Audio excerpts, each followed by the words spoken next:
ஜல்லிக்கட்டு விளையாட்டை இந்த 3 வழிகளில்தான் நடத்த முடியும் என்று சுப்ரீம் கோர்ட் வழக்கறிஞர் டிஏசி ஜெனிதா ஆலோசனை தெரிவித்துள்ளார். ஜல்லிக்கட்டு விளையாட்டுக்கு தடை விதித்துள்ளது உச்சநீதிமன்றம்.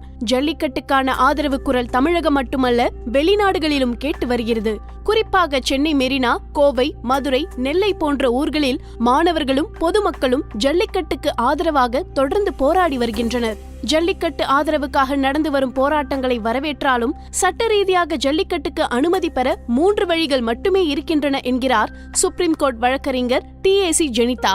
அவர் சொல்லும் ஆலோசனைகளை தமிழக அரசு கடைபிடித்தால் ஜல்லிக்கட்டுக்கு எளிதில் அனுமதி பெற்றுவிட வாய்ப்பு உள்ளது என்று கூறுகின்றனர். முதல் வழி, சுப்ரீம் கோர்ட்டில் 2015ஆம் ஆண்டு செப்டம்பர் மாதம் 28ஆம் தேதி அன்று வரலாற்று சிறப்புமிக்க தீர்ப்பு அளிக்கப்பட்டது. அந்த தீர்ப்பை சுட்டிக்காட்டி ஜல்லிக்கட்டுக்கு அனுமதி பெற வழிவகை உள்ளது. பக்ரீத் பண்டிகைக்கு ஆடு மாடுகளை வெட்ட தடை விதிக்க வேண்டும் என்ற வழக்கு சுப்ரீம் கோர்ட்டில் வழக்கு விசாரணைக்கு வந்தது. அந்த வழக்கில் PCDA என்ற சட்டப்பிரிவு 28இன் கீழ் மத ரீதியான செயல்களில் எங்களால் தலையிட முடியாது என்று நீதிபதிகள் தெரிவித்தனர். அந்த அடிப்படையில் ஜல்லிக்கட்டு விளையாட்டும் மதம் சம்பந்தமானது என்ற விவாதத்தை சுப்ரீம் கோர்ட்டில் வைத்தால் ஜல்லிக்கட்டுக்கான தடையை நீக்கலாம். PCDA என்ற அட்டவணையில்தான் காளைகள் காட்சி பட்டியலில் வைக்கப்பட்டுள்ளது. அதில் மத ரீதியான சம்பந்தப்பட்ட விலங்குகளுக்கு விலக்கு அளிக்கலாம் என்றும் அதில் சொல்லப்பட்டுள்ளது. நாடாளுமன்றத்தில் சட்டங்கள் நிறைவேற்றப்பட்டாலும் அதை அமல்படுத்துவது நீதிமன்றங்களே. ஜல்லிக்கட்டு விவகாரத்தில் சுப்ரீம் கோர்ட்டில் வழக்கு நிலுவையில் உள்ளது. இதனால் நாடாளுமன்றம், நீதித்துறை ஆகியவற்றை தாண்டி மறைமுகமாக செயல்படுத்தும் அதிகாரம் நம்முடைய குடியரசுத் தலைவரின் கையில் இருக்கிறது. இந்திய அரசியலமைப்பு சட்டம் 72, 74(1) ஆகியவற்றின் கீழ் இந்திய ஜனாதிபதிக்கு மறைமுகமாக செயல்படுத்தும் அதிகாரம் உள்ளது.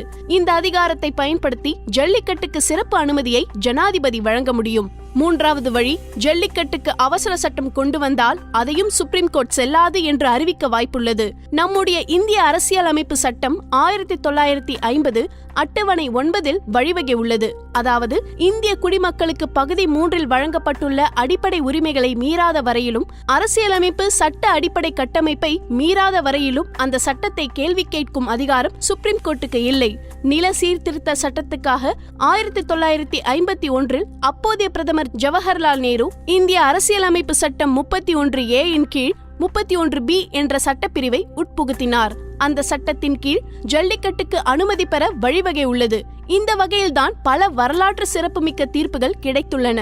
இதற்கு சான்றாக IR கோயல்ஹோ தீர்ப்பு உள்ளது. தமிழக முதல்வர் O. பன்னீர்செல்வம் பிரதமர் நரேந்திர மோடியை சந்தித்து ஜல்லிக்கட்டுக்கு அவசர சட்டம் பிறப்பிக்க வேண்டும் என்று வலியுறுத்தினார்.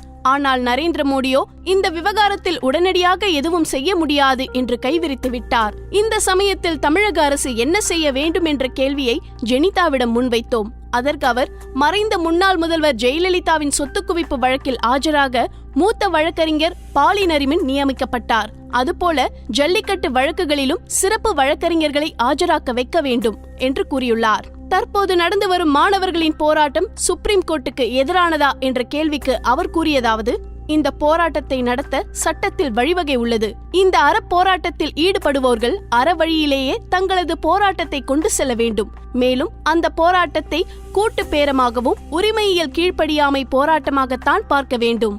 இவ்வாறு செய்வதற்கு இண்டஸ்ட்ரியல் டிஸ்பியூட் சட்டத்தில் போராட்டம் செய்ய உரிமை உள்ளது. எனவே ஜல்லிக்கட்டுக்கு ஆதரவான போராட்டம் அறவழி போராட்டம், கூட்டு பேர போராட்டமே. சுப்ரீம் கோர்ட்டுக்கு எதிரானது அல்ல.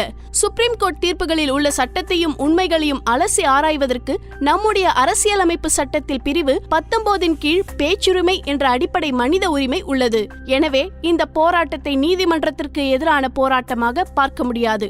காவல்துறையும் இதுவரை அசம்பாவிதங்கள் நிகழாமல் அமைதியான வழியில் போராட்டத்தை கொண்டு செல்கின்றனர். இந்த போராட்டத்தில் ஈடுபட்டுள்ள மாணவர்களுக்கு, பொதுமக்களுக்கு பாராட்டுகளை தெரிவித்துக் கொள்கிறேன் என்று கூறியுள்ளார்.